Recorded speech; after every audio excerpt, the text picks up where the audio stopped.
والله العظيم أجمل فيديو يشهد الله شفته بالتيك توك كله. اللي شفتوه بالمقطع دكتور مهدي. دكتور تدرون شلون وصل لهاي الحالة؟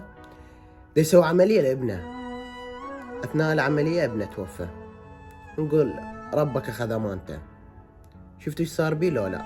واكو بعض من الأشخاص يشمر أبوه بالشارع، يشمر أمه بالشارع. ليش؟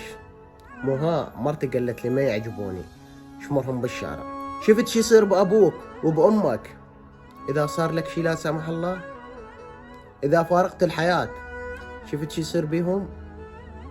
اسمهم بعد ما يتذكرونه.